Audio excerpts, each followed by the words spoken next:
اس علاقے میں کمزور پڑ چکی ہے اور وہ کسی طور بھی اپنے تمام باتیں منوانے کی کوشش میں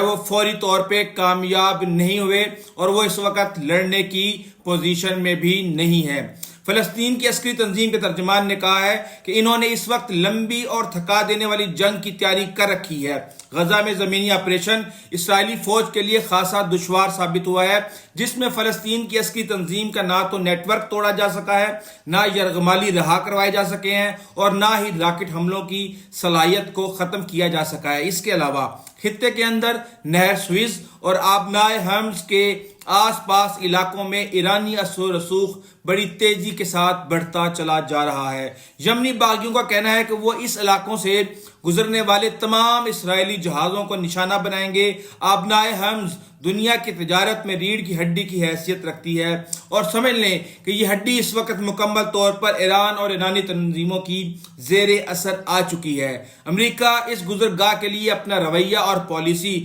بدل بھی سکتا ہے اور اس میں لچک بھی پیدا کر سکتا ہے۔ ایران غزہ کی جنگ میں شامل ہوگا یا نہیں، اس بارے میں ایران نے بڑا بیان جاری کر دیا ہے۔ رائٹرز کے مطابق حماس کے سینئر عہدیداروں نے نام نہ ظاہر کرنے کی شرط پر بتایا کہ ایران کے سپریم لیڈر خامنائی اور حماس کے سربراہ کی ملاقات جو کہ گزشتہ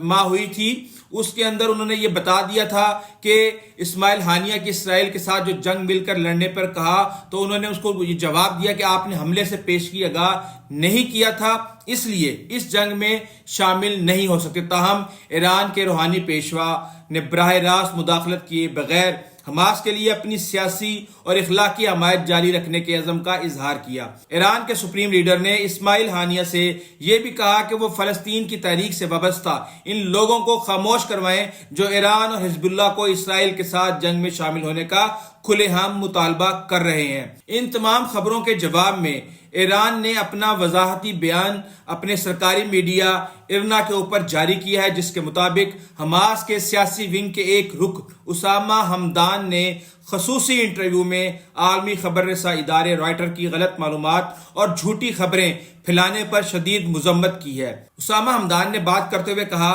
کہ آیت اللہ خامنائی اور اسماعیل ہانیہ کے درمیان رواں ماہ کے اوائل میں ہونے والی ملاقات ایران اور حماس کے درمیان مسلسل تعمیری اور اچھے تعلقات کے عین مطابق تھی۔ فلسطینی گروپوں کو ایران سے عسکری اور مالی مدد ملنے کا بہت فائدہ ہوا ہے۔ اس بار تو چین اور روس نے بھی واضح طور پر فلسطینی گروپوں کی حمایت کی ہے۔ ایسی خبروں کو واحد مقصد پروپیگنڈا ہوتا ہے تاکہ مسلمانوں کے درمیان اختلافات پیدا کر کے نتائج حاصل کیے جا سکیں۔ ماضی میں ایسا کر کے بہت کچھ حاصل کیا بھی جا چکا ہے۔ حماس اور اسرائیل کے درمیان جنگ بندی کا بڑا معاہدہ طے پانے کی خبریں بھی سامنے آ رہی ہیں۔ امریکی اخبار واشنگٹن پوسٹ کی رپورٹ میں دعویٰ کیا گیا ہے کہ اسرائیل اور حماس امریکی حمایت یافتہ جنگ بندی کی ڈیل پر رضامند ہو گئے ہیں اور فریقین نے یرغمالیوں کی رہائی کے بدلے غزہ میں لڑائی میں 5 دن کے وقفے پر اتفاق کیا ہے۔ 24 گھنٹے میں 50 کے قریب یرغمالیوں کی رہائی کا امکان ہے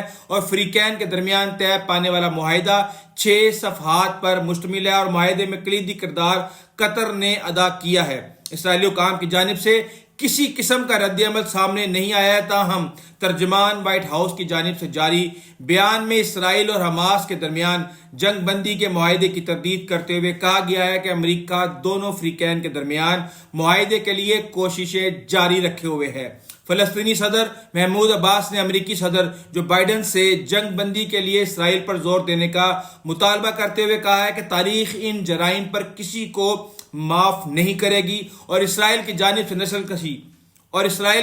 سے نسل کشی اپنا دفاع نہیں کہلائی جا سکتی۔ گزشتہ روز بھی اسرائیل نے غزہ میں اقوام متحدہ کے اسکول میں پناہ لیے فلسطینیوں پر بمباری کی، جس کے نتیجے میں 200 سے زائد افراد شہید اور درجنوں زخمی ہو گئے۔ رپورٹس تو بہت سی آتی رہتی ہیں اور حقیقی طور پر قطر کم و بیش 1 مہینے سے جنگ بندی کے لیے کوشاں بھی ہے، جس کے لیے قطر نے اسرائیلی خفیہ ایجنسی اور حماس کی قیادت کی ملاقاتیں بھی کرائی ہیں۔ امریکہ اس جنگ بندی میں کردار ادا کرنے کا خواہاں تو ہے، مگر اکیلے امریکہ کے لیے یہ ممکن نہیں۔ جیسا کہ امریکہ چاہتا ہے کہ اسرائیل اور فلسطین امریکی در پر صلح کریں اور اس کے نکات امریکہ طے کرے۔ امریکہ ایسا سوچنے سے پہلے شاید بھول چکا ہے کہ اس وقت وہ خود مشرق وسطیٰ میں اپنی بقا کی جنگ لڑنے کی فکر میں ہے، اور امریکی مخالف قوتیں کسی طور بھی امریکی امن عمل کے منصوبے کو قبول نہیں کریں گی۔ ایک بڑی عجیب اور حیران کر دینے والی بات سامنے آئی ہے کہ پاکستان کے اندر اسرائیلی کرنسی کی خرید و فروخت جاری ہے۔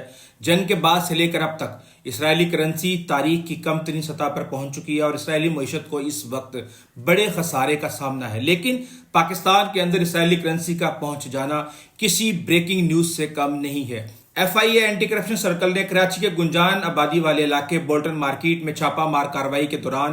32 ممالک کی بھاری مالیت کی کرنسی تحویل میں لی ہے، اور کرنسی کے غیر قانونی کاروبار کرنے والے ملزمان سے اسرائیلی شیکیم کرنسی بھی برآمد ہوئی ہے۔ یہ ایک پریشان کن خبر ہے کہ اگر پاکستان میں اسرائیلی کرنسی بیچنے والے موجود ہیں تو پھر خریدار بھی موجود ہیں، اور اسرائیلی کرنسی پاکستان میں کیسے آئی اور کس کی ڈیمانڈ پر آئی، اس بات کی تحقیق ہونا بہت ضروری ہے، کیونکہ اس سے پہلے پاکستانی مسالے بھی اسرائیل جانے کی خبر آ چکی ہے اور اب اسرائیلی کرنسی پاکستان پہنچ گئی ہے۔ اس حوالے سے بہرحال جو بھی لیٹسٹ اپڈیٹس ہوں گی وہ ہم آپ کے ساتھ شیئر کرتے رہیں گے۔ اگر آپ نے ابھی تک ہمارے چینل کو سبسکرائب نہیں کیا ہے تو پلیز ضرور کیجیے گا، ویڈیو اچھی لگی ہے تو شیئر ضرور کیجیے گا۔ آئندہ تک کے لیے اجازت دیجیے، اللہ حافظ۔